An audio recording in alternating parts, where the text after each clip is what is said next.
Let's begin indeed. Hello people, Jerry speaking. Welcome to TheCrazyBunch's WebShow's number 120, let me see what number on.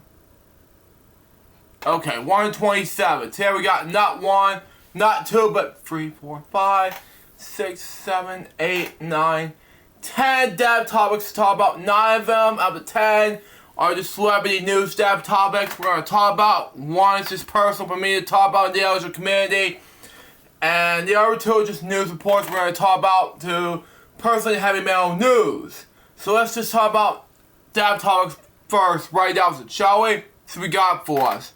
Starting with Tony Fitzpatrick. Born that name, he was an American artist, poet, and art actor who drew the inspiration for his life with the Chicagoland area.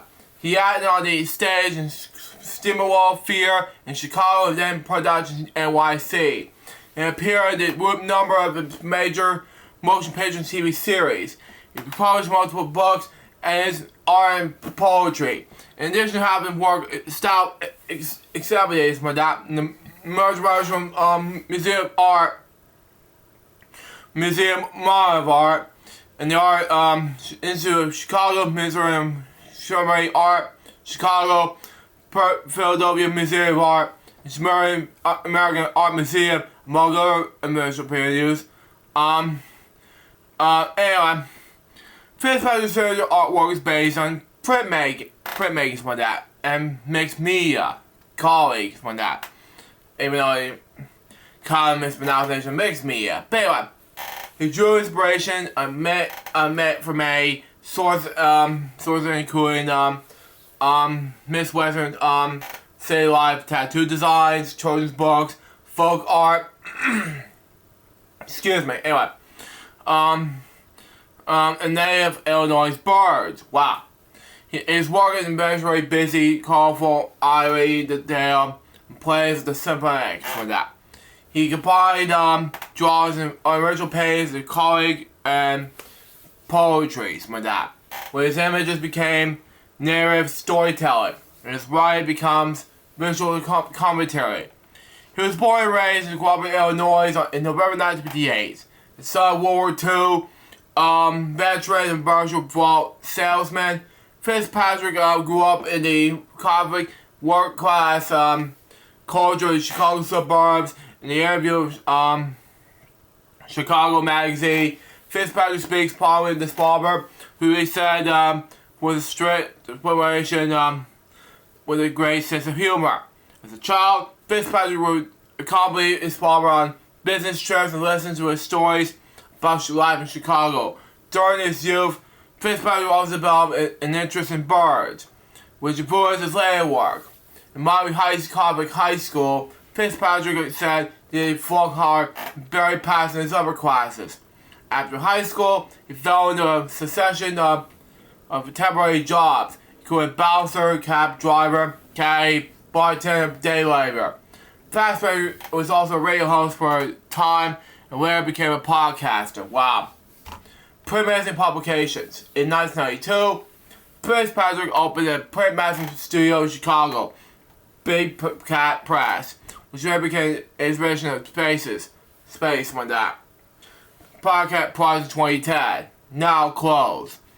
Fitzpatrick published books include The Wonder Portrait of a Ray member Matt Cassidy, volumes 1, 2, and 3. This trade was an introduction by Alex Colwars, Wisdom of that, Bob Town, Dime Stories, Secret Birds, Max and Gabby's Alphabet, Dory's Bowman, and the opposites of Harbour's Park. His personal life and death goes like this. Anyway, he said in the 2024 interview, said this: "I'm making an embarrassing amount of money for the Democratic Socialists, but if you describe to a kind of Islamism that I know radism effing they erode your humanity. He was open about the struggle with alcohol and drugs, which on enemy with serves it will interface this wife and work. In 2024, Fitzpatrick said he had drinking 33 years. He died from a heart attack in Rush Medical Center in Chicago yesterday. He was 66 years old. My next step top has to do with Diane Keaton, born Diane Hall, may confirm. She was an American actress. She was known for leading film roles for the Spanish fashion style. She collaborated frequently with Woody Allen, appearing in 8 of his films. However, the career spanned more than 5 decades. She received numbers of accolades, including the Academy Award, the BAFTA Award, 2 Gold Globe Awards, along with nominations for 2 Emmy Awards and a Tony Award. She was honored with the Film at Lincoln Center Gallo Tribute 2007 and AFI Live Achievement Award 2017. Her career began on stage when she appeared in the original 1988 Broadway production of the musical Hair. The next year, she will be nominated for the Tony Award for Best Feature Actor in the Play for a performance of Woody Allen's comic play, Play Again Sam. She then made her screen debut in the small role of Lovers and Other Strangers in 1970. Before rising production partners with her first major film role as Kay Adams and Francis Ford Coppola's The Godfather in 1972. Well, she responded in its sequels Part 2 in 1974 and Part 3 in 1990. She originally collaborated with Allen, began with the film adaptation of Play Again Sam in 1972. The next 2 films were with him, Sleep in 1973 and Love and Death in 1975, established her as a comic actress, where her 4th A Home in 1977 won Academy Award for Best Actress. Keaton was on feature award, also nominated for the roles of adaptation as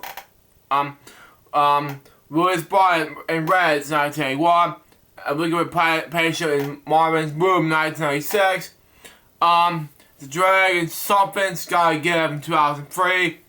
She was known for her roles in dramatic films such as Looking for Mr. Goodbar in 1977, The Evereers in 1978, and Good Crimes in the Heart in 1986, as well as comedic roles in Manhattan 1979, Baby Boom 1987, Father the Bride 1981, and its 1995 sequel Year I Was Born in.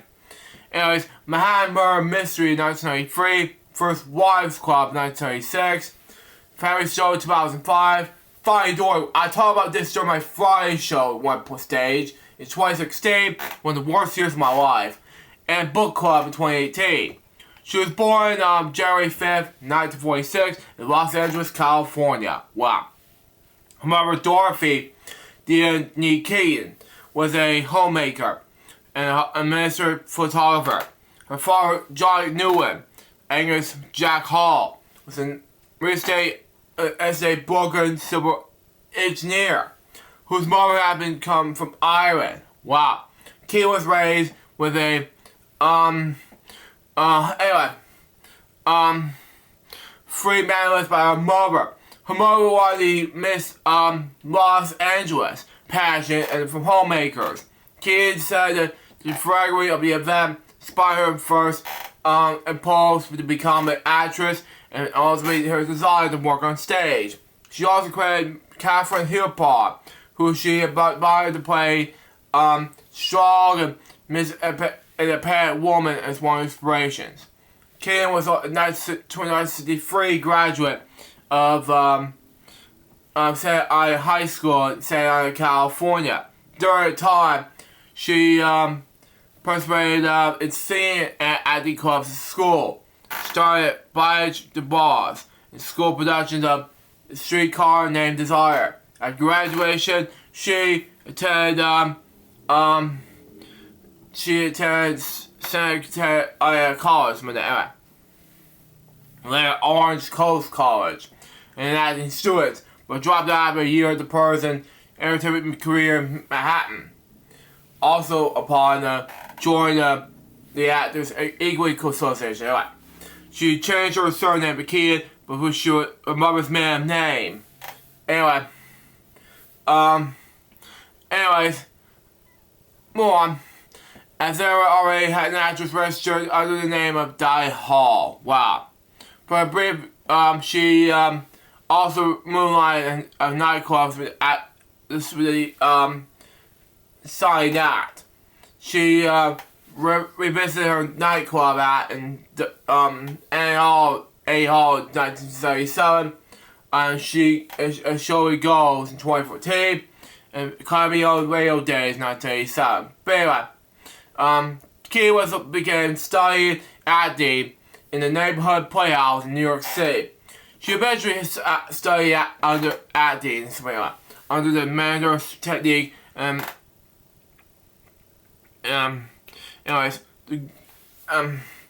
estimated acting technique first of all in the 30s.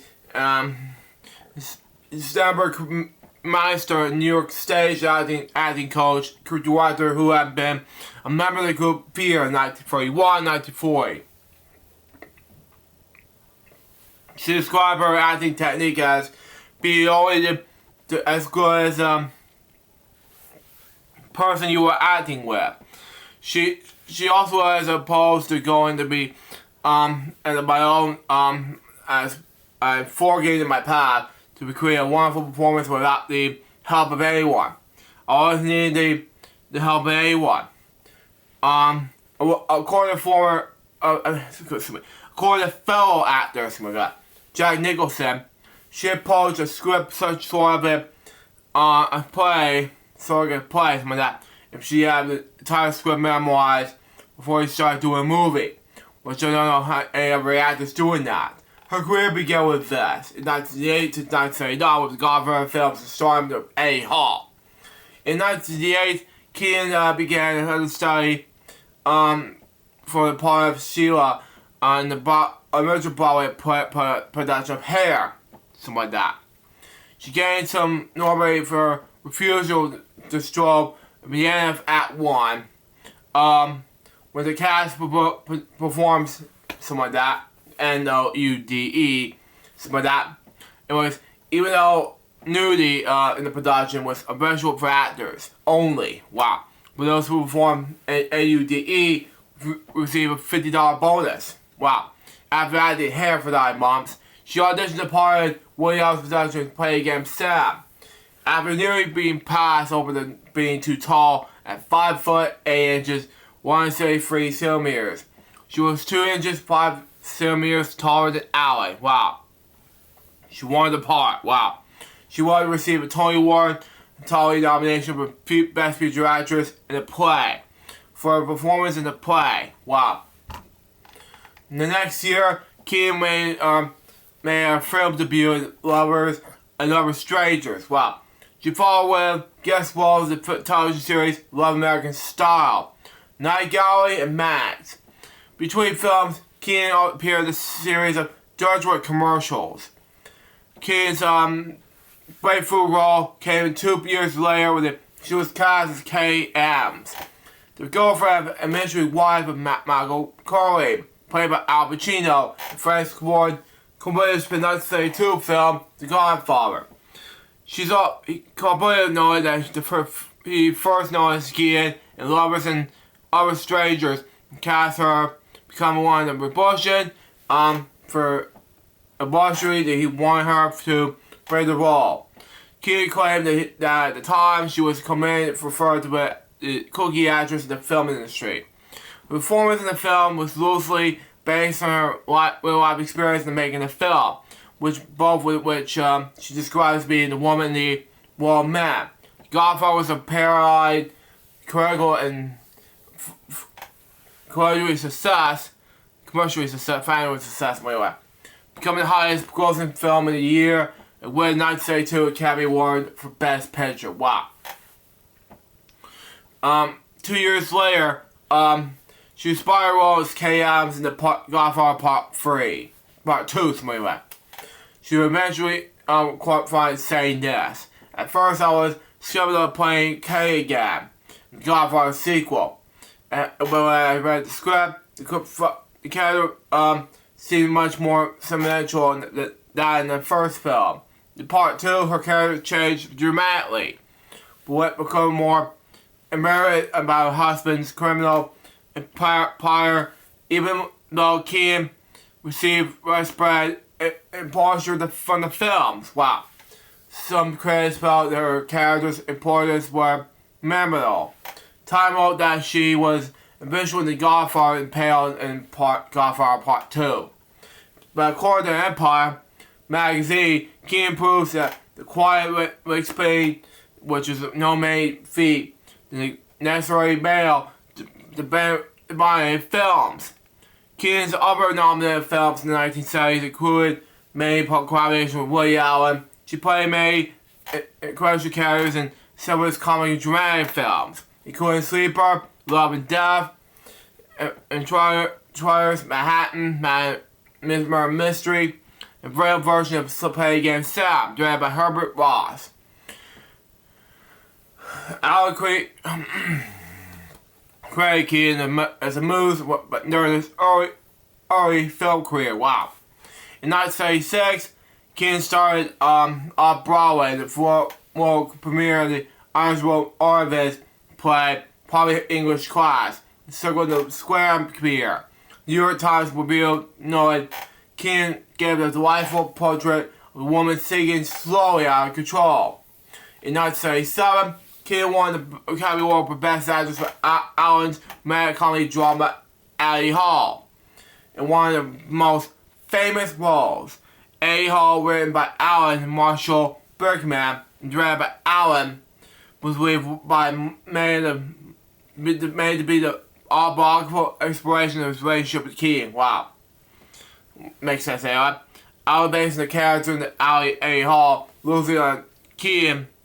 Annie was a nickname of hers, and Hall was the original surname. And many of Keenan's management of anyway. Many of Keenan's mannerisms and self-desperate sense of humor was added in the role by Allen. Director Nancy Meyers was claiming that saying this, that is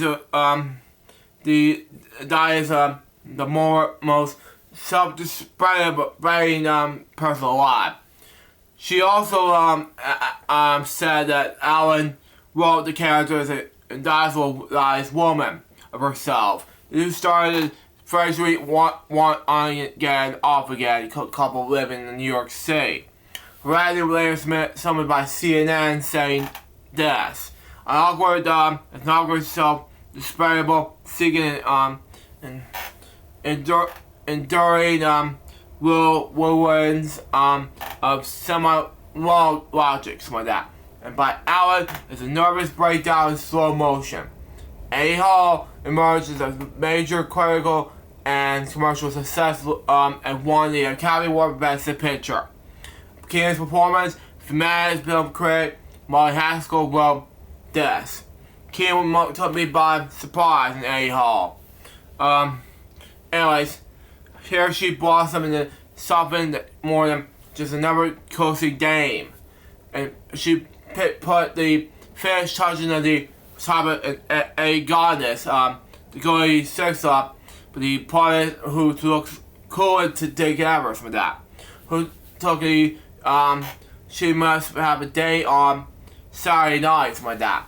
But has only have her open her mouth and go up and dart something like that, especially sideways to review herself. And as the inertia bugger she is. As a complete a social disaster and went all way. It's Allen's horny west side and Bushwick in is.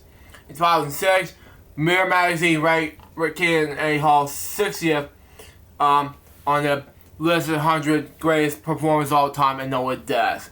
It's hard to play Disney, something like that. James of Eddie, who despises loopy backhand, awful driving drivers in that nervous text. Some of that. She's also a competitive English woman. Keenan barely displays his dictionary of her character, especially when she yammers away on the first date with Alvy, Woody Allen, who betrayed him, by the way. While this subtitle reads, he probably thinks that I'm a yo-yo. Yo-yo Harley. Anyways, Keenan, I gotta scroll this up, by the way. Keenan, anyway, it's a various wardrobe in the Annie Hall, which, Skirts were made of advanced men's clothing, including neckties, vests, baggy pants, and fedora hats. Made her as unlikely fashion icons in the late 70s. A small amount of clothing she seen in the films came from Keenen herself, which is already known as a tomboyish clothing style years before A-Hall. And Ruth Maury designed the film's costumes. Soon after the film's release, many clothing and pantsuits become popular everywhere for women. She's also known for the favorite vintage clothing. It usually appears in public wearing clubs and clothes attire. Anyway. A 2005 profile in San Francisco Chronicle described her as this. Easy to find, looking for only woman in side dress and turtleneck on a 90-degree afternoon in Pandasia. Her photo by Douglas Kirkland appears on the cover of the September 26, 1977 issue of Time magazine, when her story dubbed her the funniest woman now working in films. Later that year, she's a part of her usual lighthearted comics roles, where she won the Holly Corbett lead roles in the drama Looking for Mr. Goldbar, based on a novel by Judith Rosner, in the film written and directed by Richard Brooks. She played a Catholic school teacher for deaf children, who lives in a double life. Spend nights fragrant single bars and occasion and promising. I'm not gonna say this, but sex. That's all I need to say. Sorry. Keenen described interest in the role after seeing as a practical case history. The same issue of Time compares her role choice and criticized the registry's roles available to female actors in American films. Stated this: a male actor can fly a plane, fly a war, shoot a Batman, pull off a straight stinks like that, birth name, big cheese and big business and public politics like that. Male person to be interested. A female can play a what? Play WHORE. Pronounce it. Get pregnant, lose her baby, and let's see, woman, a person to be dull. Now, during trend, Spar can point a handful of new films. Who's making the fate that the woman can bear the dramatic weight of the production alone? It's very so. Or very so, yeah. Then there is Diane Keenen looking for Miss Goldbar. A virtual star, Keenen described as a raunchy, risky, violent dramatic of Julius Robards' 1975 novel about a school teacher who cruises up single bars. In addition to acting, Keenen says she's also had a lifelong ambition to be a singer. She had a brief, unrealized career as a recording artist in the 1970s. Her first recording record was the original cast recording of Hair in 1971. In 1977, she began recording tracks in the solo album, but the finished record never materialized. Keenen met with more success in the material and still photography. Like her character in A-Hall, Keenen will have a long relation. Photography is a favorite hobby, an interest she picked up as a teenager from her mother. While traveling in the late 70s, she began assorting her story more seriously. Most stores asked me to take photographs for them, and I thought, wait a minute, we're really interested in those lobbies. It's in these lobbies. Anyways, in these strange ballrooms in these old hotels, so began shooting them. She recalled 2003 stayed death. She put these places that were deserts with that. And I just sneak out in any time and nobody cared. It was so easy and I could do it myself, and it's an adventure for me. Revelations, her collection of photos of hotel reserves was published in a book from Forum in 1980. 1980 to 1989, Savage actress and continued acclaim. When Manhattan in 1979, Keenen and Woody Allen ended their long working relationship. Wow. In their last major collaboration until 1993. Then in 1978, she became romantically involved with one Betty. 2 years later, he cast opposite him in the epic historic drama Reds. In the film, she played Louise Bryant, a journalist and feminist who flees her husband to work with radical journalist John Reed, played by Warren Beatty, by the way. Later enters Russia to find him. It chronicles the Russian Civil War. He cast Betty. He cast Kiedis when that. After seeing her in A Hall, he wanted to bring her natural nervousness service attitude to the role. Production Reds was delayed several times following the succession in 1977. Kidd almost left the project. She believed it would never be produced. Film finally began 2 years later. In 2006, finally fair story, Kidd described her role as this: the everyman of that please, as someone who wanted to be extraordinary, but was probably more ordinary. I knew that what like to be an extraordinary assurance for that. Assistant director Simon Ralph later stated that Louise Bryant was one of Kidd's most difficult roles, and that she was almost got broken. Red says opened with the widespread critical acclaim. Kidd's performance was highly praised. In particular, New York Times wrote that Kidd was nothing less than splendid as Louise Bryant, beautiful, selfish, funny, and driven. It's the best work she has ever done to date. Roger Ebert called Kidd a particular surprise. I've somehow gotten in the habit of expecting her to be touchy New Yorker. Sweet, scared, and intellectual. Something like that. Here she is, just when she needs to be: plucky, healthy, inspiring, loyal, funny.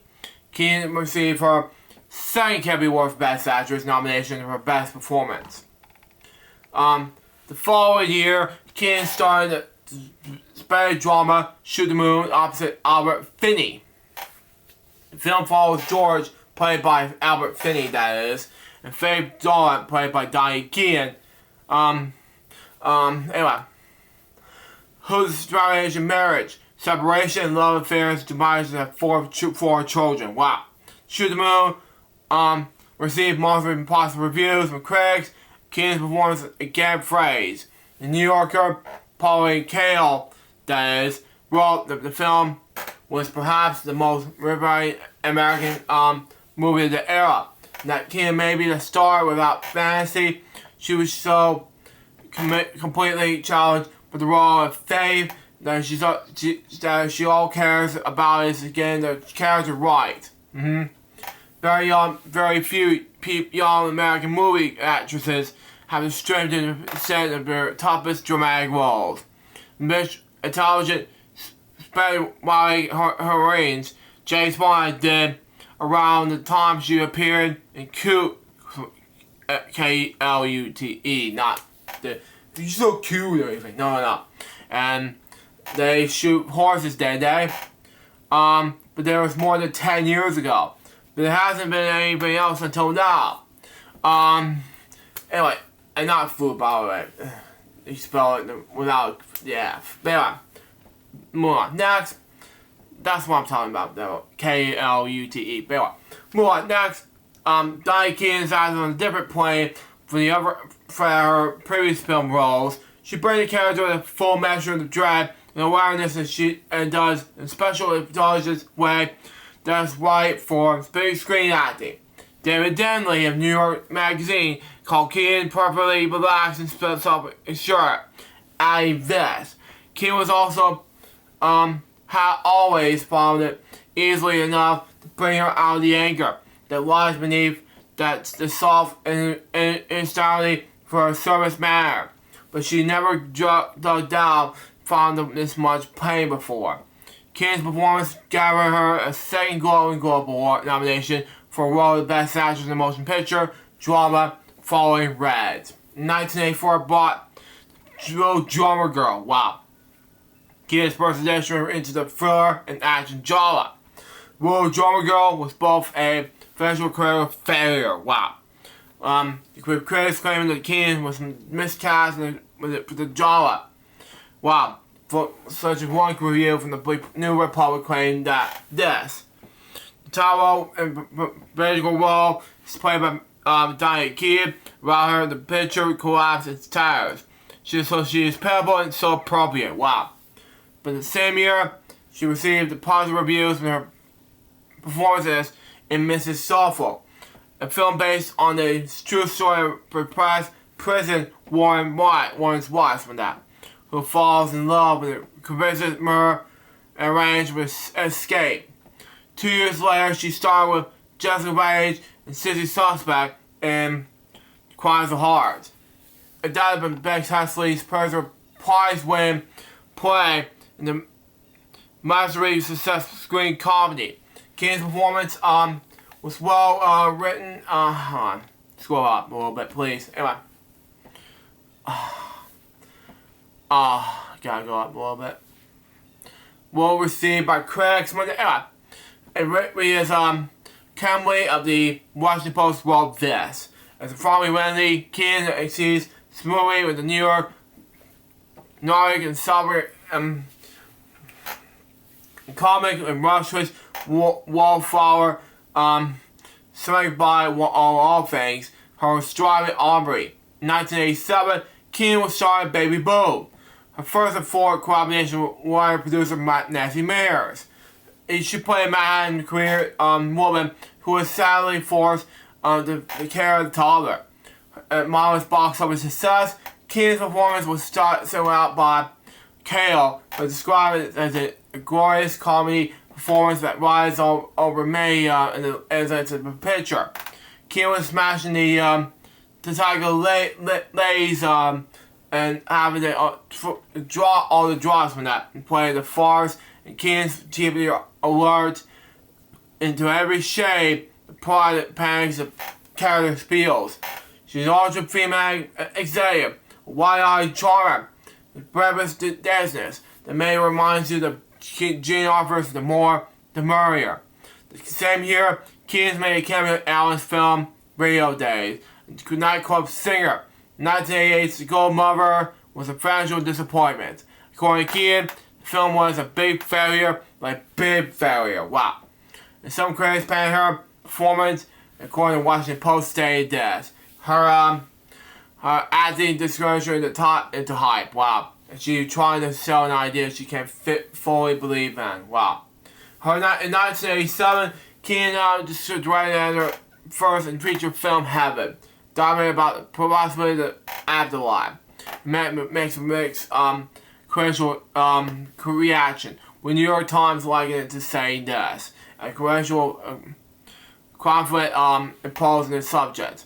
Over the next 4 years, Keen directed music videos for the artists such as Brian Carsides into a video for Carsides chart topping hits, Heaven's a Place for Earth. 2 television films starring Patrick Arquette and episodes of the series of China Beach and Twin Peaks. In 1990 to 1999, major roles in the reunion to Woody Allen. By the 1990s, Keen has established herself as one of the most popular and versatile actors in Hollywood. She shifted more major roles, fairly playing moderates and middle-class families. Her role choices, no bodies of being typecast, she said this. Most of them have more often than pressure roles does you some good and bang. You have roles of offers, all of them similar roles, but I tried to break away from the usual roles. I have tried my hand on several things. Keen began the decade with 11 Sisters, a poorly received comedy drama she had started and produced, which was shelved a year after its completion. In 1991, she starred in Steve Martin, family comedy drama, Father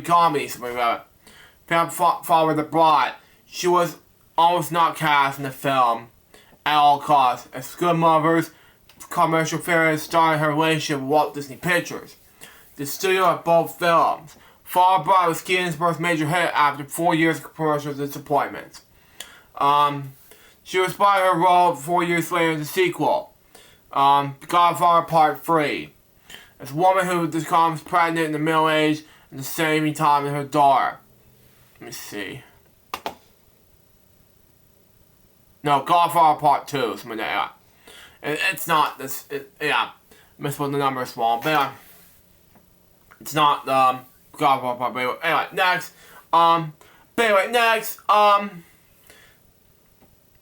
A San Francisco celebrity review of the film was one of the major, many of which Keaton was one again compared to Catherine Hippolyte. No relying on subway certainly that seeped into the commercial relations in the 1970s. She somehow become Catherine Hippolyte with a deep management instinct from that. That isn't fine. She is fine. An Italian actress who doesn't need to be a tough and edgy in order to prove her feminism, something like that.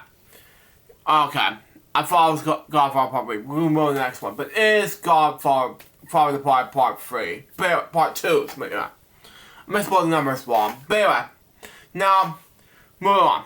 Keaton Part 5 role as K-Ab's 1990s. Godfather Part 3, set 20 years after the end of Godfather Part 2. In 1993, Keaton starred as black comedy mystery, Manhattan Murder Mystery. First major film in Woody Allen film since 1979. A parliamentary attendance from Mia Farrow. But Farrow dropped out of the project after being breaking up with Allen. Okay? Tom McCarthy of Variety commended her performance. Writing that she wisely handled her sometimes boyish, consensual comedic role. Danny Atkins of Newsweek wrote this. Her on-screen Keaton and Allen have always been made for each other and still strike wonderfully Disney sparks. For her performance, Disney was nominated for the Golden Globe Award for Best Actress Motion Picture for Comedy or Drama Musical. In 1995, he was born in. Keaton directed Unstruck Heroes, first actual release narrative film. Anyways, the film adapted for Franz Liszt memoir, starring Nathan Watt as a boy in the 1960s. His mother, Andy McDowell, is diagnosed with cancer, something like that. Sidney advises, I misspelled the words anyway. His inventor father, John Trifles, and that grows and eventually sits down, something like that. The boy is said to live with his two original uncles, played by Murray McCallan and Michael Richards. Keaton switched her story, say, from the New York of Liz book to the Southern California of her childhood. The four mad uncles were introduced to this wistful odd couple. And yesterday of New York Times, Liz said that the commercial Selma have died not of cancer, but of all the old movie disease. Someday somebody may find a cure of cancer, but the commercial sloppiness of cancer movies is probably beyond remedy. Also, Heroes playing the commercially limited release and made impression in the box office, but the film was generally well received critically. Her most successful film of the decade was the 1996 comedy First Wives Club. She starred with Goldie Hawn and Betty Miller with the trio of the First Wives, a middle-aged woman who had been divorced from her husband in favor of a younger woman. Keaton claimed that making the film saved her life. The film was a major success, grossing $105 million US. North American box office, developed a cult following among the middle-aged women. Okay? Reviews were generally positive for Keaton, and her co-stars in San Francisco Chronicle calls her this, probably one of the best comic film actresses alive. In 1977, Keaton and Helen Miller received a Woman in the Crime Circle Award, which honors outstanding woman who films through the various and the excellence of work help expand the world of women within the entertainment industry. Also, 96, she starred in Bessie, the woman in leukemia, in Marvin's Room. Adapted the play by Scott McPherson in that. Meryl Streep played her and her sister Lee. He has starred initially been considered the roles of Bessie. The film also starred WebShow's Lee's Barbarian son.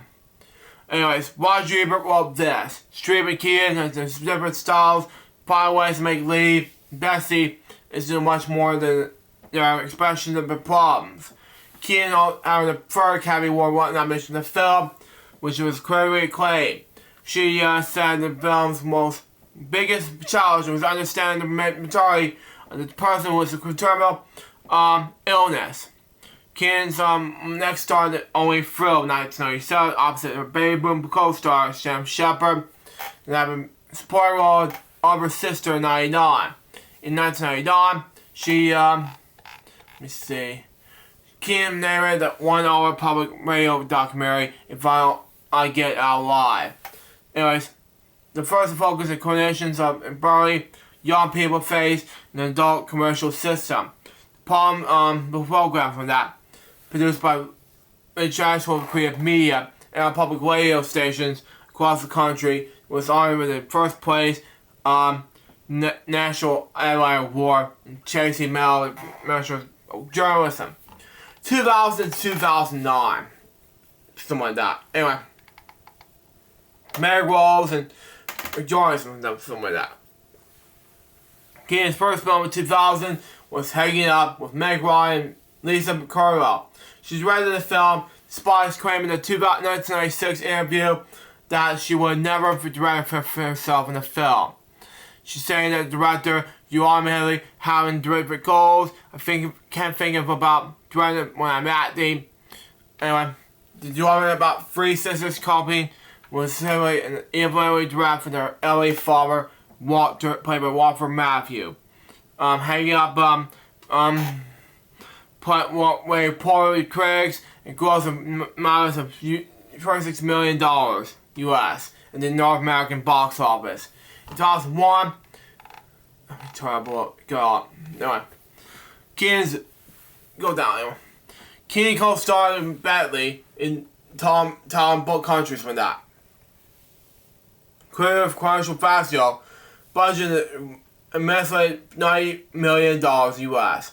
The film opened in Illinois and grossly over $7 million US in the North American theatrical run. The Peter Travis of Rolling Stone wrote that Talent City was less traversing and reviewed that as Barsley, course still getting a violation of story cast, including Betty and Keaton. In 2001 and 2002, Keaton starred in 4 low-budget television films. Okay. She played a rational run-on and rational drama, Sister Mary, Explain It All, Portia, Mother the drama, something like that. On Thin Eyes, The Bookkeeper and the Mom, comedy Plan B, a crossover. She played Beverly Bory, and a woman who forms an initial friendship who was the only woman who's on the death row in Texas, called Faye Tucker. Her first major role hit since 1996 came in 2003's romantic comedy, Someone Gotta Get Up, directed by Nancy Meyers, and co-starring Jack Nicholson. Nicholson, Peter, and Keaton, something like that, aged 65-56 respectively, were seen as bold casting choices for lead of the Hispanic comedy. 20th Century Fox, the film's original studio, reportedly declined to produce the film, fearing the lead's characters were too low to be bankable. Keaton told Ladies Journal, let's face it, people my age and Jack's age are much deeper, much more soulful, because they were seen a lot live. They have greater passion and hope. Why should they fall in love? Why should movies have so that? Keaton played a middle-aged playwright who falls in love with her daughter's much older boyfriend. film was a major success at the box office, scoring $125 million US in North America. Roger Ebert wrote this. Keenan Nicholson brings so much experience, knowledgeable, and humor to the characters, and that the film works in ways that the screenplay might have been hoped for. Keenan received a 4th Academy Award nomination for performance. Now, Keenan only filmed between 2004 and 2006 with the comedy The Family Stone in 2005, starring an eventual cast. In the film, scripted and directed by Thomas Benchworth for that. Keenan played a brisk cancer survivor in Marshall in a New England family that reunites the parents' home in the annual Christmas holidays. Film release and Marshall's character and commercial success and earned $92.2 million worldwide. Keenan received her second Satellite Award nomination for her performance, in which Peter Travers and Rolling Stone wrote Keenan a stories of bleeding humor and heartbreak honors the film that was the greatest and to make it stick in the memory. In 2007, Keenan starred in both Because I Said So and Mama's Boy, romantic comedy Because I Said So, directed by Michael Lerman. Something like that. Keenan played a long divorced mother and 3 daughters. Further played our only single daughter, Millie, played by Manny Moore. And also starring Stephen Collins and Gabriel Mudge. The project opened overwhelming negative reviews, with Leslie Moore's Boston Globes called it this: a sloppily made ball of her heathen chick flick cliches. Was a rank among the worst reviewed films of the year. The following year, Keenan received her first and only Golden Raspberry Award. I hate these awards, unfortunately. Nominations to date for the film.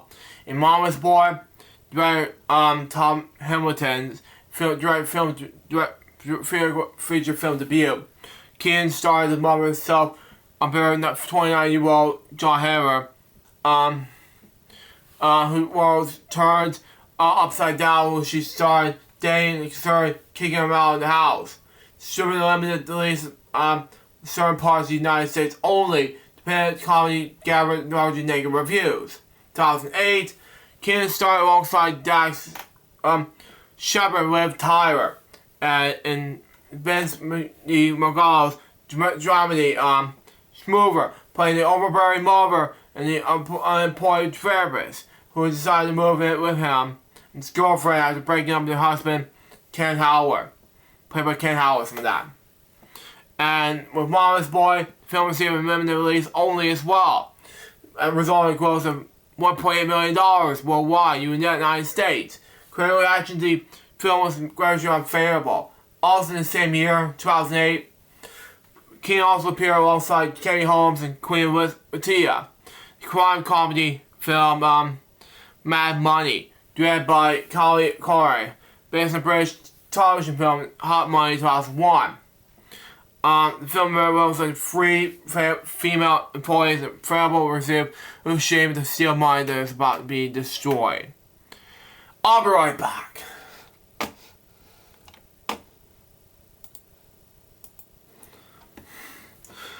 I'm back, folks. Sorry about that. I just had to delete this whole copy of my Halloween special back to see on rumble.com/crazybunch. So let's get back to it. But anyway, 2010 to 2024 continued comedy roles and voice work. But anyway, in 2010, Keenan starred alongside Rachel McAdams and Harrison Ford and Roger Mitchell's comedy Morning Glory, playing the veteran TV host and official morning talk show. The death rates need to be boosted, lagging ratings. Portraying the narrative character who will do anything to please the audience, Keenan described her role as the kind of woman that you love to hate. Inspired by Neil Simon's 1972 Broadway play, Sunshine Boys, who the film who met modest success in the box office, taking a worldwide amount of $59 million of US. Wow. Keenan was straight plays the performance with James Rory of Real Reviews, writing that this. Keenan so good in the part of of that one can see her sliding effortlessly in the anchor chair in the real morning show. In fall of 2010, Kim was joined the production of the comedy drama show movies from that anyway. Dark Comparisons from that by director Lawrence Cashman from that. Was released in 2012, co-starring Kevin Kline and Connie Diane West. Some of that. Set in Torrin, Carlisle. The film starred a woman played by Kian, whose husband loses her much beloved dog. His wedding home, held a vacation home in Rocky Mountains. Resulting in a search party to find a pet. Cashman's first film in 9 years. The film bombed in the box office in the U.S. Wow, which is scored about $790,000 in the U.S. for its entire theatrical run. Wow, critics dismissed the film. Surrey replied, "Tragic project." Saddens me, I know, but all prize Keaton's performance. Ty Bird at Boston Globe wrote that in the film said this was especially forgettable and if not for Keaton, who was both enthused in a role with the soul, warmth, wisdom, and praise that Phil earned. Her performance here is essentially warm, resolute grace. In 2011, also 2011, but anyway, Keaton began production of Justin Sackman's 2014 Barshaw's family comedy, The Big Wave, a remake of 2006 French film, Ma Fraîche de C. Murray, in which she, also Robert De Niro, played a long divorced couple who had been sick of their adopted son's wedding and his relationship mother. Presented they were still married. Yeez. The film received largely negative reviews. Wow. In 2014, Keaton starred and So It Goes and 5 Flights Up. Rob Reiser's romantic dramedy and So It Goes. Keaton portrayed a well-known singer who finds only love with a bad boy, Michael Douglas. The film received largely negative reviews. One critic wrote that this. And So It Goes, aimed at the comedy with the two talented actors stuck in half-hearted effort for one mighty filmmaker, and ends up entirely with tragedy. Keaton co-starred with Morgan Freeman and Richard Loncraig comedy drama movie 5 Fights Up, based on Gil Claremant's novel Heroic Measures. They play a well-married couple who have an adventure weekend after they are forced to accommodate several beloved Brooklyn apartments. Shot in New York City, New York, some of that. Film premiered under a former name at Robert Wolf and Alex in 2014 Toronto International Film Festival. Same year, Keaton became the first woman to receive a Golden Lion Award. So, Surge Film Festival. Wow. Keaton's only film in 2015 was Love of the Coopers from that. Russian comedy that was a troubled family getting together for Christmas. For a shooting night with Because I Said So writer Jesse Nelson. Also starring John Goodman, Ed Helms, and Marshall Tommy from that. Keaton was attacked for several years before the film was in production. Okay? Her casting was instrumental in fantasy and crashing most of her actors, which to accept producer credit in the film. Love the Coopers received largely negative reviews with critics, which was a bittersweet blend of holiday cheer. Came with most of commercial success and a worldwide total of $41.1 million in U.S. against a budget of $17 million in U.S. Also, in 2015, Netflix announced a comedy, The Nation 4, which Kim was expected to reunite with her first Wives Club co-stars Miller on to portray a former singing group, but the project failed to materialize. Kim was voiced Amish Fish, Joy's mother, in Disney's Pixar's Finding Dory 2016, the sequel of 2003 Pixar animated film Finding Nemo. The film was a commercial success, goes over $1 billion worldwide in the U.S. Wow. second Pixar film crossing marks after Toy Story 3 in 2010. It also set numbers of world records, including the biggest animated opening of all time in North America, which I saw in theaters twice, to be honest. Emerged as the biggest animated film of all time in the U.S.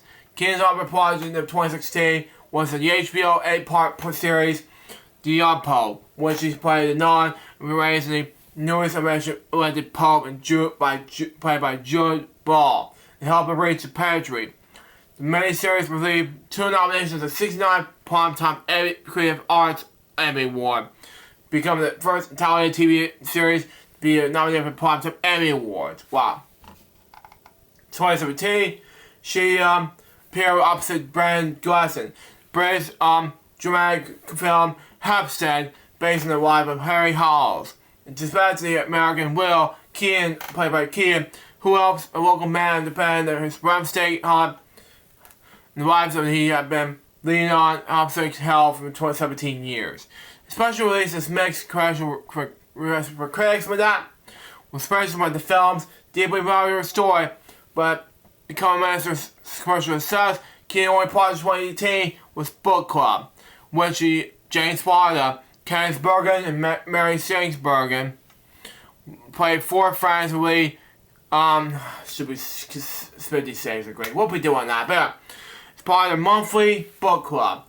Especially began to change how they review their professional relationships. Romantic comedy received mixed with critics, reviews for critics, and proved out that book club only said this. Measuring rise at level of its precious virtual cast.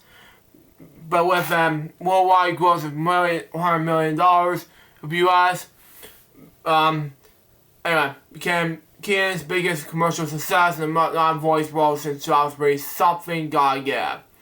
In 2019, Keenan starred in comedies Palms, the woman dying of cancer who started cheering squad for vulnerable female residents of retirement home. The film was a box office disappointment with negative received by critics. Keenan's final appearance in the 2014 film Summer Camp, sadly. Personal life. His relationships goes like this, and family. Anyways, Keenan was a romantic relationship with several high-profile entertainment industry personalities. Started with Alan, when she played a role in 1999 Broadway production of Play Again Sam, when he had written. The relationship turned to romantic following a dinner in the late-night rehearsal. Her sense of humor practically attracted him. They briefly lived together during the production, but by then the film come out. In 1972, the living arrangement had become more controversial. They worked together on 8 films between 1972 and 1993. And Keenan starred and Alan remained one of their closest friends. Keenan has a relationship with Godfather trilogy co-star Pacino. They're on-again, off-again relationship. And the filming of Godfather Part 3, Keenan stand up Pacino. Alan simply the most entertaining man to me. And is the most beautiful face. I think Warren Beatty was gorgeous. The Alan's face is more Killer face. Keenan was already dating Betty in 1979, but this co-star of the film Reds in 1981. Betty was a regular subject of tabloids and then other media covers from that. Keenan became included. But Bell Marmot in 1985, Barry Fair called her the most memorable star since Garbo. Their relationship ended shortly after Red's wrap. Troubles in the production of through and strained relationship, including numbers of financial and sexual problems. Kim remained friends with Betty at all costs. In the 50s, she adopted 2 children, a daughter in 1996 and a son in 2001. She always said motherhood has completely changed me. That it's about the most completely humble experience I've ever had. Richard believes. She produced her 1987 documentary Heaven, because I was always pretty rich as a kid. Okay? I was probably interested in religion because I wanted to go to heaven. Exactly. When she grew up, she became androgynous. Her other activities goes like this. Kim was a veteran from around 1995 years born in. She continued exposure photography in 1987. She told Tommy Bear saying this. I have a huge library of images, kids and scenes from movies, pictures I like, visual things that are really key to me. She published several collections of photographs and served as editor of collections of finished photography. Works she edited include a book of photographs of Patriarchals Ron Gallias for that. And the photography of reproductions of crown paintings, a collection of photos of California Spanish commercial style houses. Keenan serves as a producer of films and television series. She produced the Fox series Patriarchal, which was cancelled after airing only 4 episodes in 2001, but completed its run in cable in 2005. In 2003, she produced a Gus stage drama, Elephant, about a school shooting. Why she produced the film, she said this. It really makes me think that my responsibility as an adult try to understand what is going on with young people. From 2005 onwards, she was a commercial blogger of the Huffington Post. From 2006, she was a face of Burial. In 2007, she received the film. She received the film strategy of Lincoln Sarah's Girls Tribute. She also played Surgery, Show More magazine in 2004, saying this. I'm stuck in this idea that I need a bit of punishment that. My face needs to be looking at the way I feel. Kim was active in campaigns, Los Angeles controversies, Anyway, she saved the historic buildings, part of this Los Angeles area. Among the buildings, she was active in restoring his house in the Hollywood Hills, stopped by Faith Floyd White. She's also active in the failed campaign to save Ambassador Hotel, Los Angeles Hotel featured restorations, where Robert F. Kennedy was assassinated. She's also a member of Spanish cultural revival architecture. She was also a real estate divorcer from that. Anyway, she's also sold several maintained mansions, some of that in Southern California. Anyway, after resolving and resigning them, one of the requirements was Madonna, with a budget of $6.5 million US, Beverly Hills Mansion Bikini in 2003. She was her first memoir, saying and to bed again from Random House in November 2011. Most realized members, public journals, most includes the lines, Diana's mystery. At times she was so basic, and otherwise she's inspired me. In 2012, Keenan's audiobook recording of George Diana's Sludging Towards Brownhound was released at audible.com. Performance was nominated for 2014 Audible Award for Short Stories Collections category. Her death and tributes goes like this.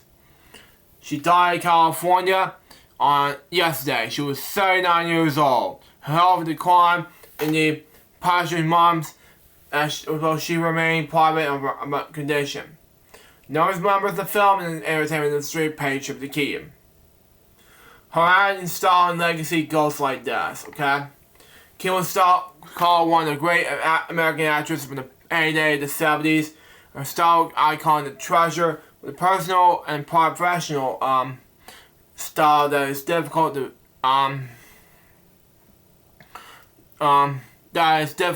inspiration and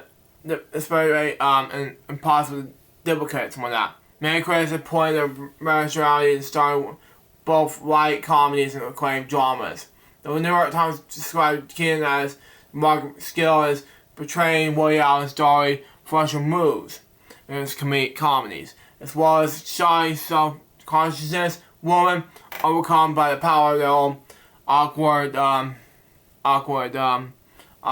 when that enthusiasm in dramatic comedies, dramatic films, like Look for Gold Bar, Bread, Shoot the Moon, and Mr. Sulphur. It is also known that Keenan's ability to especially prepare and challenge herself and scream, having frustrated from Alice Disney Full, the gifted abortionally known as a character actress, later appealing manageable figure, a woman's woman, with the S word I'm not going to say in this episode, Edge. Lady Craig, Daphne Merkin argued that Keenan remained more popular in the audience than their competitions more because of her friendly explanations, sensibilities from that, and charming investment from that personnel. Calling Keenan's most satisfactory frank grammar successor, megawatt personality likeness, a comparable force of nature. A gradual, quirky, irritating traits that fall in the air that lends everything about her the most very sparkle. In New York Magazine stating this, Peter Rainer wrote this, anyway. In her A-Hall days, Keenan was famous for throwing together fashion sense. Her approach to acting is the best way to throw together as well. As audience love her because they embellish the woman she plays. You are never all the piece. Nobody can be brave and goofy as one said the dying Keenan. In these fashion times, it is a perfect combo of the modern heroic. Fashion Keenan has no way sense of humor, and a very general bang style. Not through her on-screen persona, Deborah C. Mitchell wrote that Keenan had already played a modern American woman, and combining some self-doubt and emotions with that, which became her trademark. Mitchell suggested that Keenan made an A-Hall a crucial juncture of woman in American culture in the and fled age. Keenan became not just a star but an icon. A-Hall and with her Diane Keenan presented all the culturally and embodies all the new breed of woman. Likewise, Bruce Weber skilled Keenan eventually stated this, and embodiment size and insecurity, and a note of comic deprivations with that. A round cheek, A-Hall drillness was a gift as a screen comic medium. Keenan's A-Hall is often cited among the greatest Oscar-winning performance in history. Entertainment Weekly ranked is number 7, the 7 of the 25 greatest Best Actor winners list. But there will be mattering some jazz clubs, stars, and endlessly and funniest fashion scene. After seeing her performance in Looking for Good, Mr. Goodbar, Andrew Sayers remarked this: Keenan is probably the most dramatic woman in star pictures. But any actress who would have been being wit and humor that I'm not going to say this word, I'm not going to say it in this episode, sorry, bam. In the American film movie has been blessed with the most winning magic. When asked what made Keenan funny, Allen said this: my opinion is that what a mention of Julie Holiday. She was the finest screen comedian we have ever seen. It was a formation you can't qualify as easily at all costs. When drugs were max, or WC Fields or Holiday would say something, it was a brain in their voices, and she had that. It's never one of comedy with her, it's all character comedy. Charles Sawyer, who directed her in Baby Boom, said Keenan was this, in the mode of black comedy actress Carl Rappaul, Iron Dawn, and Rosalind Rich Russell. 2017, Keenan was chosen the board of directors of American Film Institute, AFI for short, to receive the IFI Wise Achievement Award, which Woody Allen presented. Come right back. Bad folks, sorry about that. I had to check my space on my SSD drive But let's move on. No, not SSD drive, but my Mac Mini. But let's get back to the show. Anyways, my next step topic has to do with Tommy Price. Born that name, he was an American musician. He played drums in Scandal and Brewhouse Calls. Performed Billy Idol's band and was in John Jett and the Blackhearts. Price was a in-demand session drummer and playing the albums on Debbie Harry, Roger Daltrey, the War Boys, Wally Spencer, the Pacific Furs, and Blue Arthur Cult. Born in Brooklyn, New York on December 9, 1956. By age 16, he was already on the road playing drums. One of the first official gigs was playing drums for the band Scandal. He had formed Warrior, a Scandal album, working on Billy Idol. In 1986, he started playing drums for Joan Jett and the Blackhearts. He was a member of the band for more than 28 years. Wow. On the side about Price formed the band Price/Solon, something like that. It was Charlotte Friend, music partner Cassim Solon. Wow. From Staten Island. They co-wrote the songs and Price played guitar and some crazy vocals from that. They released the album CBS Records called Rise On. The song No TV, No Phone was featured in the Out Night album in 1987, starring Susan Obbs, the Bangles. Price drummed in his own band in New York City. The band received an EP, and I can say that's what the per se, but drums and rock and roll with some of the songs and featured in the soundtrack of Sweet Life, in a film with Joan Jett. Anyway, he featured on a track on the Soul album NYC Made by Richard Byrd, a film with guitarist with Joan Jett and the Blackhearts, released in 2025. Price appeared on the song called R&R's Demise, having a grave examiner. He died on last Friday. He was 68 years old. He's survived by his wife, Sarah Fonte, and his daughter, Brooklyn. Tommy Price was born in Brooklyn, which I have told before. But anyways, my next depth topic has to do with Sister Jean, born Jean Dolores Smith, BVM. She was better known as Sister Jean, was an American religious sister of the Sisters of Charity, the Blessed Virgin Mary, chaplain of the Royal Ramblers and men's basketball team, and Royal University of Chicago. She was born August 21st, 1919 in San Francisco, California. Wow. And raised in Ari Barry neighborhood. She's first graduated become a nun when she was in 3rd grade. As a student in St. Paul's High School, she played on the girls' basketball team. And after graduating from high school in 1947, she entered the Sisters of Charity of Blessed Virgin Mary's Convent in Iowa.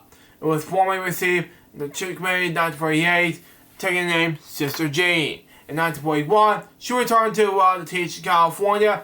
Sister Jean completed her bachelor's of art degree at Mount St. Mary's College, now known as Mount St. Mary's University in Los Angeles, 1949. And Master's of Art in Royal University of Los Angeles, now known as Royal Marymount University, 1961. Her career began with this. Sister Jean began her teaching career at St. Bernard School, Boston Park, California, before moving in 1946 to St. Charles Burns School in North Hollywood, California. Anyways, so students for her teaching days at St. Charles later entered marriage's life, including Charles Roger Marley, per Thomas Mercer with that, S.J. and Sister Mary, marriage with Milgan, with that, R.S.H.M. Sister Jean moved to California to teach at Martin College in Chicago in 1961. During the mid-60s, she was out in the civil rights movement, and in 1991, she began working at Moya after the merger with Mariam. 3 years later, she began the team chaplain in the Ramblers men's basketball team, providing a mix of spiritual and scouting sport during the time of the team. Well, okay. She bought her own bobblehead doll in 2011. It was on the Sister Jean Day on December 1st, 2012. My brain was in year anyway. One was produced the Sister Jean Super Band Pen. Wow. In 2016, she presented the honorary doctorate for more than 50 years of service to university. Wow.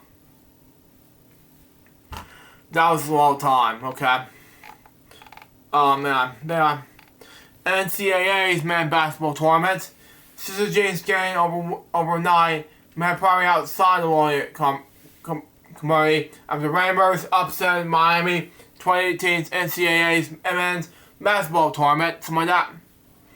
Her fame continued to grow after the team upset Tennessee in the round of 32, sending Warrior in their first Sweet 16 appearance for 3 years.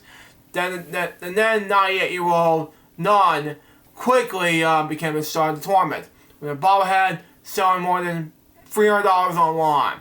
Warrior immediately advanced to the Final Four the first time since 1953, but was defeated by Michigan in the semifinal game. Sister Jean again drew the attention when Warrior appeared in the 2021 tournament. She eventually prepared to appear in the tournament due to COVID-19 pandemic recessions.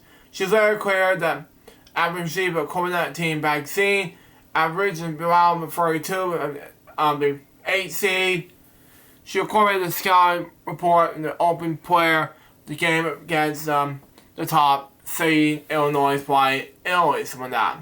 A team she was wanted to play against because she did not want to cheer against another Illinois team. Blackbears went on to upset in Illinois 71-58. She made an appearance in the 2022 tournament after Warrior qualified the tournament with USA Today, knowing she's still in good health. And despite after again leading the team and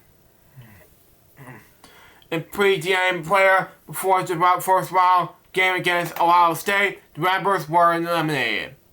Centenary and birthday celebrations. Sister Jean became a centenary on August 21st, 2019, with Illinois Governor J.B. Pritzker declaring Sister Jean Day across the state of Illinois. In August 2022, plaza outside Warrior CTA station was dedicated to Sister Jean declaring her 103rd birthday. Wow. She celebrated her 105th birthday. She declared the secrets of living a long life, loving lovers and God, taking care of you, mind, and body, encouraging the young people. She will receive a proclamation of the U.S. President Joe Biden and recognition of her lifetime of service. Retirement and death. In September 2025, Warren Phoenix reported Smith retired from all the campus duties of Florida due to health reasons. According to Peanut Champion, men's basketball team. This bizarre first announced the press statement upon her 6th birthday. But she had been known as being absent from the basketball tournaments as already the previous spring. Despite this, she said in Hope's HQ interview that she co-authored a memoir. Seth Davis, she intended to work and turned to work upon being cleared.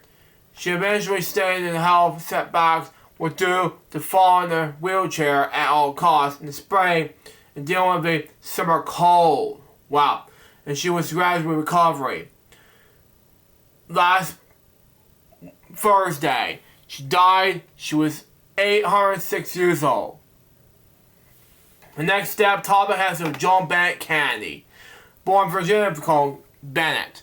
She was a American soldier, author, and soldier.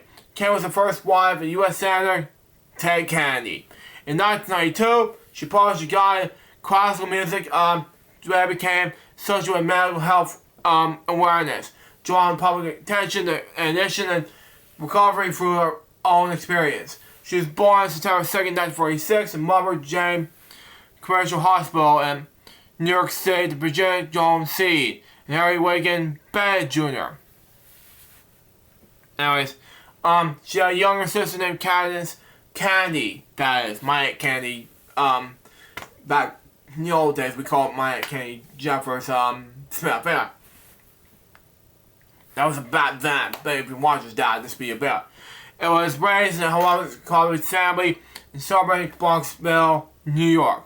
Their father was a graduate of Cornell University and president of the Joseph Katz Company, New York advisory agency. She attended Madisonville College and then the Sarah Howard College, Purchase, New York. Madisonville was also the name of her future mother-in-law, Rose Kennedy. Future sister-in-law, Jane Kennedy Smith and Abel Cecil Kennedy. In 1982, something like that, Ben received an MA in education from Lesley College, now as a Lesley University, something like that. As a teenager, she worked in model in television advertising. Marriage, family, divorce. In October 1957, dedication to gymnastics in Madisonville College and married another Kennedy sister, Kathleen, who had died in a plane crash in France in 1948. Jean Kennedy Smith introduced Joan to her younger brother, Edward, a.k.a. Ted. Then student at the University of Virginia School of Law in Charlottesville. The couple became engaged quickly, and Joan grew nervous about marrying someone she had not known well. Her father, Joseph P. Kennedy Sr., insisted that the wedding should proceed. They were married on November 29, 1958 in Bronxville, New York. The small family wedding was held just a few weeks after Ted told his brother, United States Senator John F. Kennedy, won his landslide re-election for the United States Senate seat that presented Massachusetts in 1958. The family had 3 children: Carol Kennedy, born in 1960, died in 2011; Edward M. Kennedy Jr., Ted Kennedy, born in 1961; Patrick J. Kennedy, born in 1967. 2 of the children were cancer victims. Ted Jr. developed bone cancer at age 12. Was on the move on the portions of his right leg in 1973. Carr was treated with bone cancer in 2003. Carr died of a heart attack at age 51 on September 16, 2011. Ted suffered a back injury in 1994 airplane crash, which campaign his first full Senate term. Joan observed his campaign appearance duties during the successful re-election bid. He was very easy won the special election in November 1982, serving the remaining 2 years of his brother John F. Kennedy's Senate term. Following John's resignation upon his election, the 45th President of the United States in November 1960. In July 1959, Ted involved in a car accident in the bridge on Copperacre Island in Massachusetts. This resulted in the death of his passenger, Mary Jo Copperacre, something like that. While pregnant, now had been confirmed to be a bed in the wake of his 2 previous miscarriages. Joan attended Copperacre's funeral. Wow. 3 days later, she stood beside her husband in the local court. She pleaded guilty to seeing the accident. She suffered her first miscarriage shortly thereafter. The couple separated in 1978. Wow. Shortly after 20 years of marriage. Wow. Around this time, Kennedy gave interviews to people in McCall's magazines discussing her struggles with alcoholism. She described using alcohol to cope with unhappiness and show parents' pressure. Spoke openly about her recovery through Alcoholics Anonymous 12-step program. Despite their separation, they remained legally married during his failed 1980 U.S. presidential election. The marriage announced their plan to divorce in 1981. Divorce was finalized in 1982. Later life and death in 1992. She published the book, The Joy of Classical Music, A Guide to You and Her Family. Kennedy was working with the children's charities, remained a polished pianist, taught child music to children, which I'm not into that, sorry. Her later years were safe in the commodity She was developed during her marriage. The alcoholism problem emerged with Spanish unhappily sobriety, Peter drunk driving the rest, court realization, returned to drinking. Modulated the kidney damage with the revision delays and the periodic combinations. In July 2004, her son, Ted Jr., was appointed her legal guardian. Wow. And in 2005, her child was granted Tommy guardianship. Wow. That year, she was hospitalized. The coalition attended broken shoulder after being in the final line in the Boston Street near her home. And in 2005, she requested her cousin, financial player Webster E. Jackson, Connecticut, establishing trust and control of her estate. There was a violation of her son's guardianship. Wow. Her children took successfully action against Jackson, removing him as trustee at all costs. And later, following a complaint against him with the U.S. Securities and Exchange Commissions. That following October, she was diagnosed with breast cancer and underwent surgery. She agreed to straight court on guardianship with her estate with subgraven that plays in the new trust overseen by two appointed trustees. Appointed a brief relationship story after divorce. She never remarried or pursued in a relationship at all costs. She attended Ted's funeral in Our Lady Perpetual Help Foundation in Boston. Last public appearance was with Ted Kennedy family at her annual 4th of July gathering, 3 months before her death. She died in her home in Boston on October 8th, 2025, just last Wednesday. She was 89 years old. Publication is scheduled for October 14th in Boston. Her funeral mass will be scheduled on October 15th to St. Anthony's Shrine in Boston, followed by private burial. The next step, Talbot has to have Ben Lewis. Born that name, he was an Australian actor and Bollywood singer, best well known for role in his family opera. In the original Australian production, Andrew Lloyd Webber's Love Never Love Dies. In 2017 and 2018, he responded to Webber's family opera in the original West End theatre production.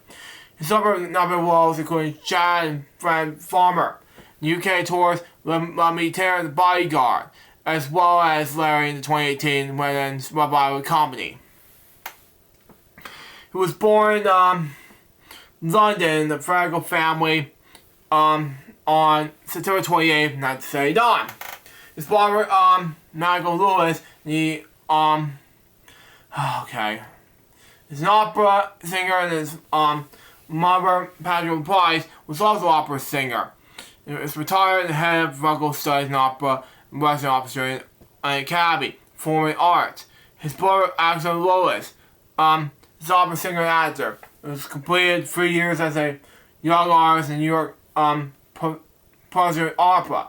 During his childhood, he apparently went back and forth to England and the New Shore of Sydney, Australia.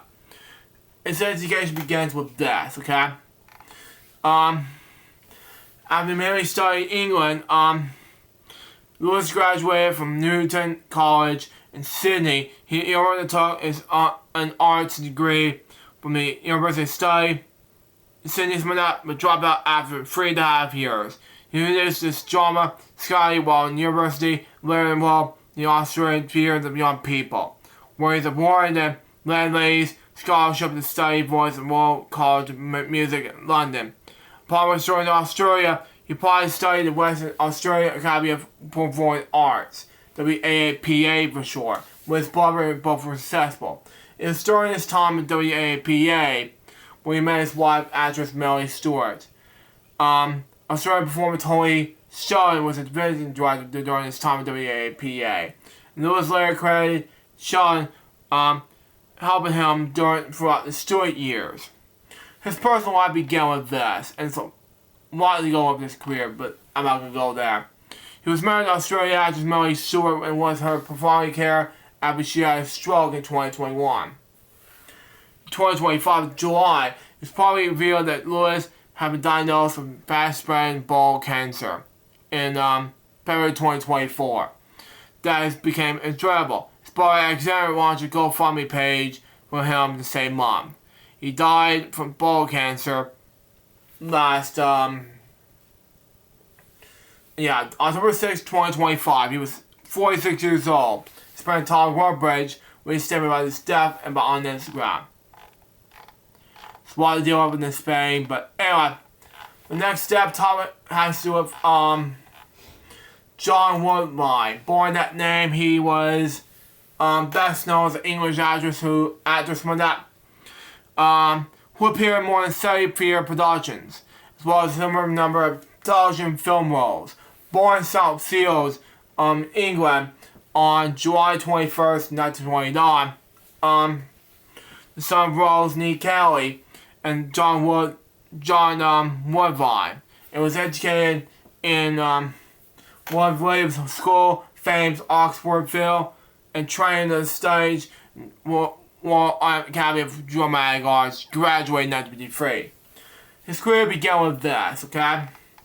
Woodvine worked at World Vic's Company in the 1950s and 1957, along with Russell Napier, John Worsbridge, and Edgar Westgarden. He appeared in the installment of the Scotland Yard film series, started Web in 1961. Woodvine also had a long career at the Royal Shakespeare Company, having appeared in 1936 opposite Ian McCulloch and Julie Dench and Bansal, the Trevor Nunn production Macbeth, which was later recreated for television. He also appeared in RSC's 1980s landmark production, Private Adventures of Nicholas Nickleby. Nickleby,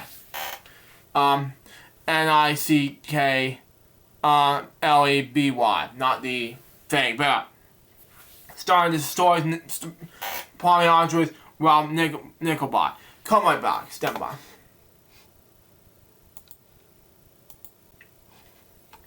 But folks, sorry about that. I just have to read.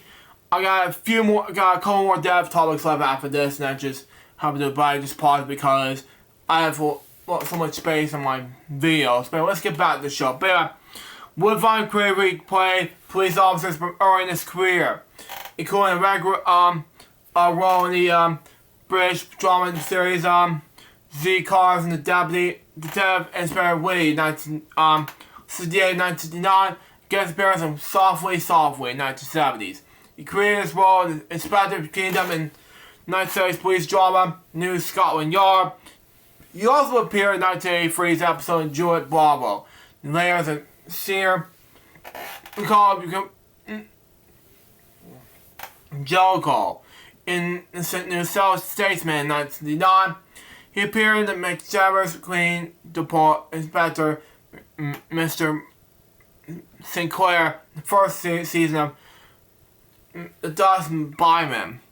In 1971, Woodvine played Grange Traps in Ken Russell's film The Devils. Woodvine also played Macduff in the Play of the Month television broadcast Macduff in September 20th, 1970. You recover some Marvel, some of that in Series 1. When book comes in 1975. The Marshall in 1979, the Doctor Who serial, the Operation Factor, some of that. Chief Sports Manager was in Edge Darkness and appeared in several episodes of 1985 television production of Tripods. He also played Brian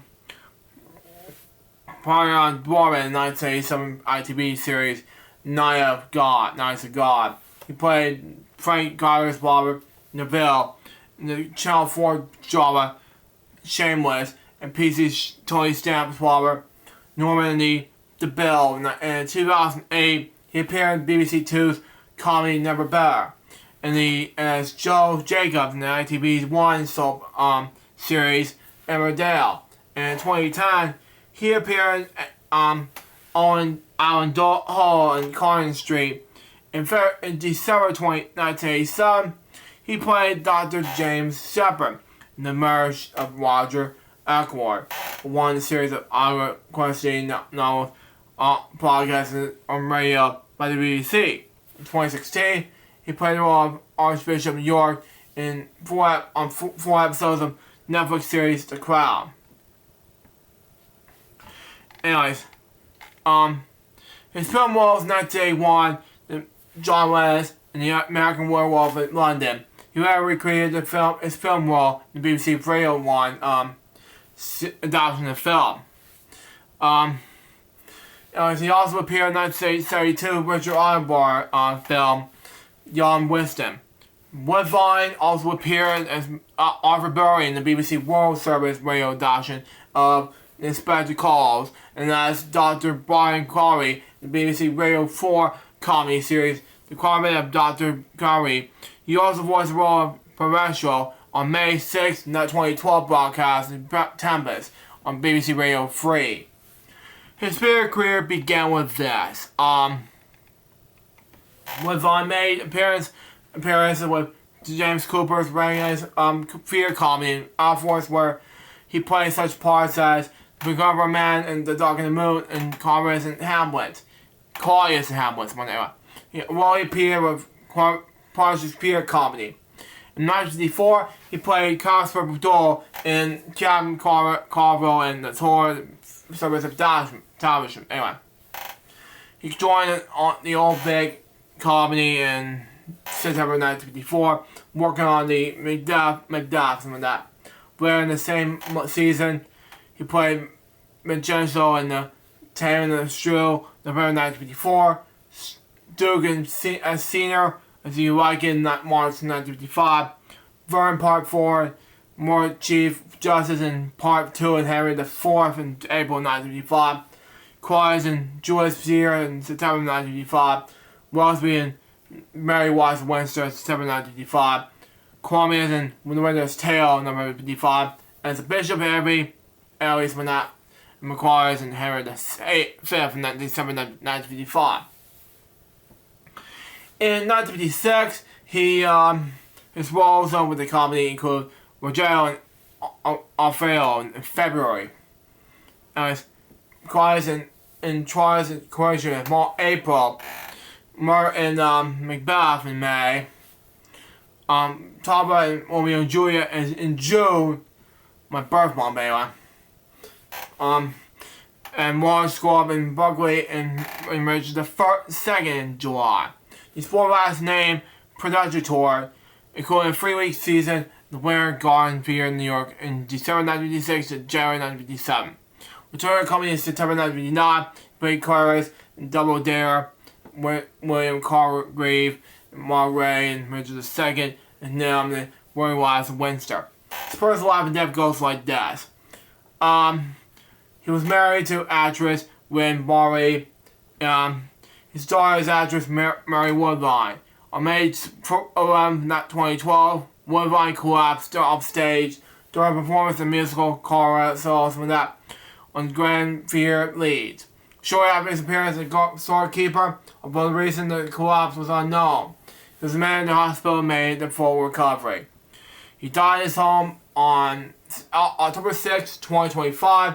He was 96 years old. The next step, top has Ron D. Born Ronald Charles D. He was an American film and television actor.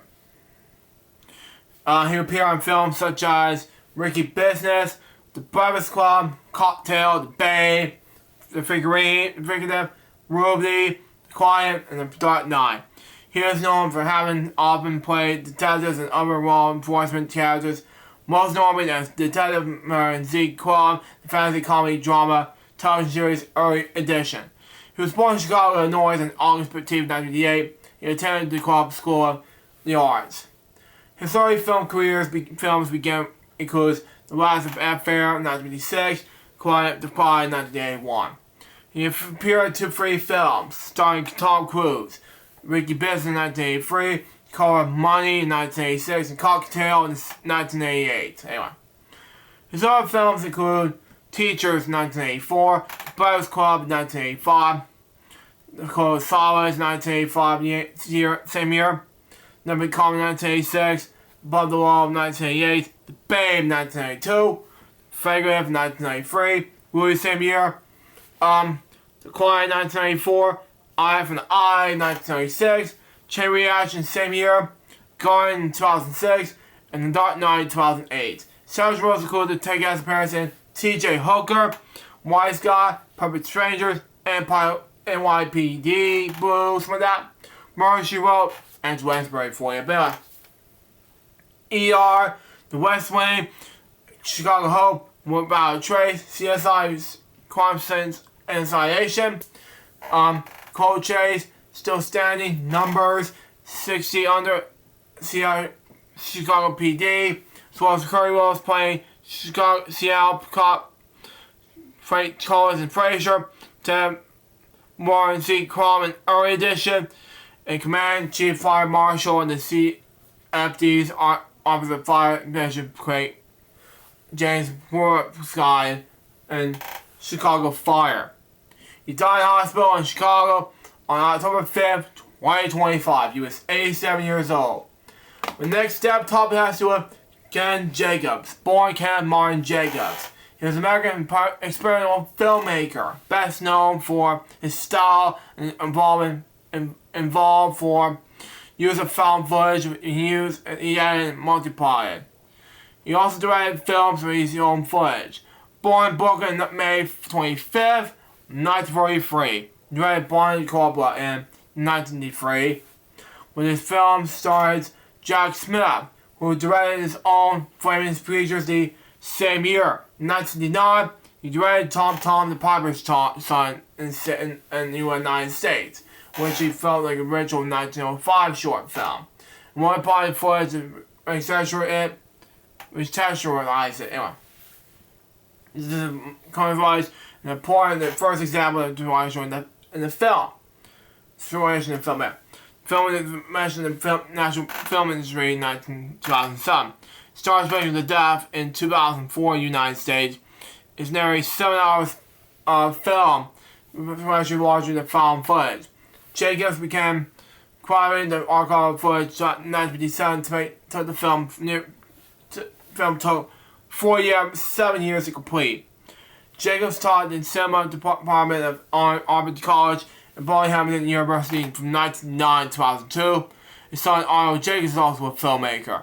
In the 90s, Jacob began working in John Sorn, experimenting with a swag effort digital video 3D effects. Jacob died from kidney failure in Manhattan, New York on last Sunday.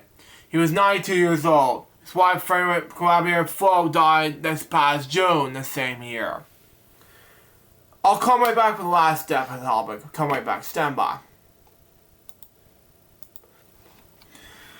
I'm back, folks. Sorry about that. I have to get some water, so let's just finish it off, okay? My last step topic has to do with my stepdad, okay? He was born Alex Bays Anderson Jr. Best known for but to us at Ellis Club as Alex B. Anderson Jr. He was best known as my stepdad, okay? Born as Alexander Bays Anderson Jr. in 1956 of July 4th, okay? To his parents, Alexander Bays Anderson Sr. and Annette Horn Anderson. He resided to the Low Country all his life, okay? Attended Groves High School where he graduated in 1975.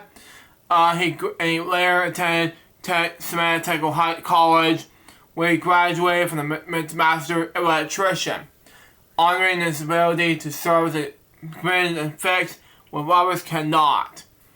During his career as an electrician,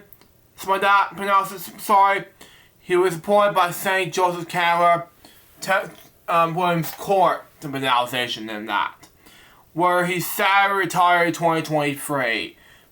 What's Terry King goes for you and everybody else at the Elch community. But anyway, stepdad found peace in his outdoor spending his time hunting, gardening, most of all fishing, whenever he the most opportunity presented himself.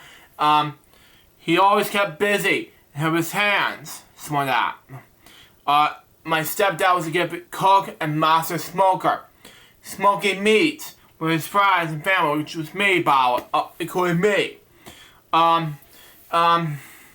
He also couldn't make anything taste good, which is delicious, by the way. Something can be like yummy, something can not, but that's just me. He also even saw his barbecue, which is also good. But anyway, somewhat faster than he could ever smoke. My stepdad also stood for many things. But most importantly, he could stood for his love for God, family, country. Anyways, he was a true patriot, but he's also there for wasn't there for his country, as well as the community. He was outgoing, larger than life, and never stopped smiling. He was deeply missed by all of us. He died at the age of 69 years old last Wednesday. He was survived by my mom, sons, my Trey Anderson, Taylor, me, my brother Mo, my Uncle Jack, Aunt Marie, my sister, my Len, my Uncle Ken, my Aunt Helen, my Uncle Tom, my Aunt Judy, my nephews Lex, Asher, and my niece Freya, their grandchildren, Bella, and so many nieces and nephews, and his brother-in-law. I'm not gonna say his name personally. Memorial service will be held on October 25th of this year. I'm not gonna say where it's at, because it's private information right there. And the families will receive guests 1 hour prior to the service in the funeral home. For more information about this, it'll be made from the American Diabetes Association, www.diabetes.org. We're going to have a moment of silence in regards to not 1, not 2, but 10. And I'm seriously, 10 depth topics right now.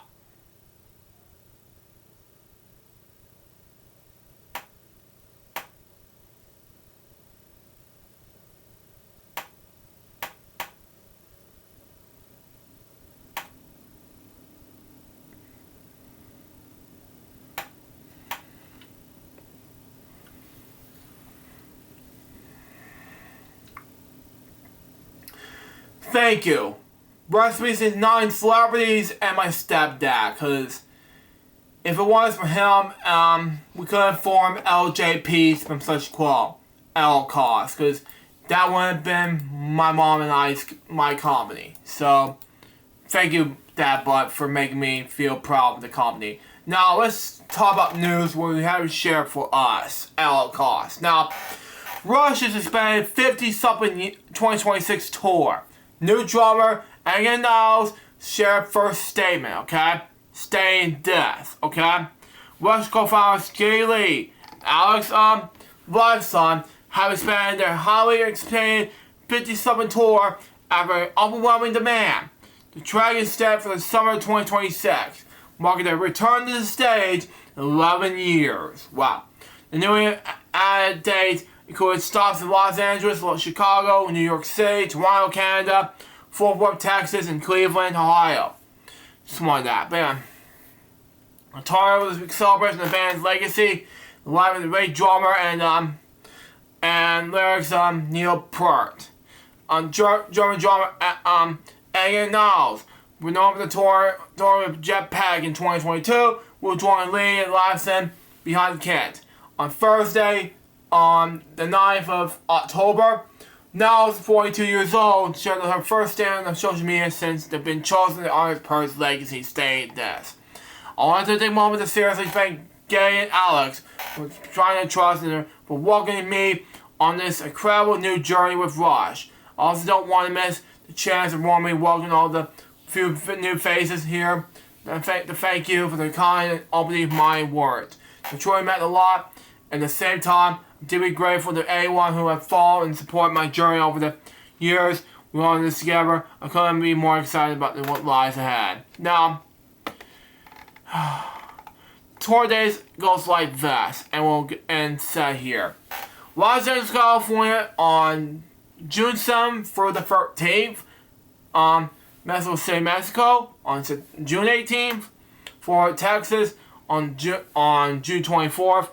My birthday, wow. Until the 30th of June. Chicago, Illinois on July 16th through the 22nd. New York City, July 28th through August the 3rd. Toronto, Canada, August 27th through the 13th. And Cleveland, Ohio, September 17th through the 19th. More information is followed. Stay tuned. And my last news report we're going to talk about is from Pretty Reckless. And it shares imagining versions of Where Are You Christmas. From 25 years ago, it's been The Grinch, one of my favorite movies of all time. Jim Carrey stars in it, and the singer and rhythm guitarist of Tommy, who plays Senior Woohoo in the movie, The Grinch movie, Tara Mawson, is going to come out with the album, the EP, called Where Are You Pretty Reckless Christmas. So, Pretty Reckless has dropped their imagined version of Where Are You Christmas, taking their forthcoming holiday EP. Tara Moss's Pretty Reckless Christmas, okay? Now, the first time the vocalists have revisited the holiday classic, the Travis first performed their during performance of Senior Woohoo in the 2000 film, which I have seen since a little boy, How a Grinch Stole Christmas, which I have grew up with this film. I'm sorry, but it's my all-time favorite film of all time, next to some Babe and all of that. So I'm sorry, this is great. And if some people hate me say this is ugly, I'm sorry, you're wrong. But anyway, featuring 4 initial Christmas songs, the EP is set to release on October 31st digitally and on November 14th physically. I'm revisiting the songs just to share. Revisiting Where Are You Christmas 25 years later feels like coming home to a part of myself had seen in a long time. I was a child when I first sang it. I never could have imagined the way the song and the film would say, staying with people in so long and not only shaped my career and path as an adult. I'm calling it now, when we're all on my life, the life that I've lived in between. I live it through a different lens. But the heart of it is the same. It's all about wonder, hope, and holding it to magic. Something I think we all need more than ever. Take a listen to the new version of Where Are You Christmas below. See here is where it comes back to it. I'm not gonna listen to it copyright reasons from YouTube, because that's a no-no from Pretty Reckless. But yeah. And here's a ball at the original. See here, that's a no-no because I'm not gonna listen to it. It's copyright from Universal. Sadly, Universal took me a take down notice from my react video content on mine. I think because I already uploaded to Rumble because of Universal decided to take down notice on my reaction to my the Taylor Durrett, recent Taylor Durrett thing, but that's just me. But Taylor artwork and Taylor Molson Play Records below. That I can do. That is it for that one. And that is huge, big time for Taylor Molson. And that's our news report to talk about. Now before we go, let's talk about Megadeth. And now we're wrapping things up. Okay? Come on. Close it.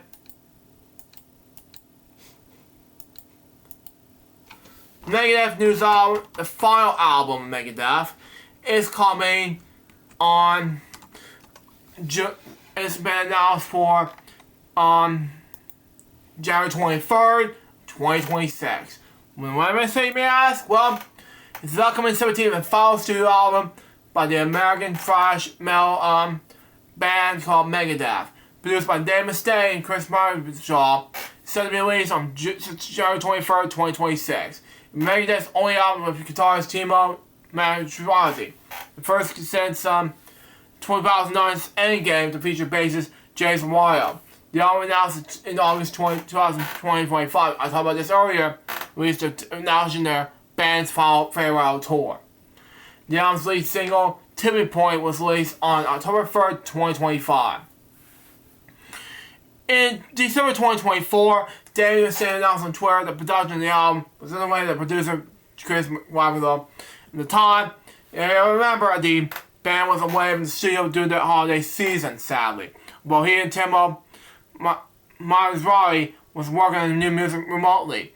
The album will mark Tomasi's only appearance on Megadeth's studio album. Stan said that band members would meet up in the studio while recording the album only weeks after Christmas. By June 2025, the album was near completion after Megadeth, and Mustaine would share a number of social media posts recording vocals. Promotional release, Megadeth was formally announced on August 14, 2025 with a social media trailer featuring band mascot Vic Wellhead, as well as a press release from Mustaine. Both share the record would be the band's last. In an accomplishment by the band's farewell tour, the album released on January 23rd, 2026. And the tour will take place throughout the year, with the album initially announced without a title, sadly. The band revealed its cover art, despite a burning Vic Rawhead. The album lead single, Tipping Point, was announced on September 25th, 2025, with a 30-minute clip of a music video. The single was released on October 3rd, with the music video released on the same day. And that wraps up for Crazy Bunch Web Show episode number 127. Hope you enjoyed it. Stay tuned next one, babe. Crazy Bunch Web Show episode number 128, which be something. We'll see what happens. Till next time, suggested by Baby, we can more Crazy Bunch Web Show episodes with Say out. See ya.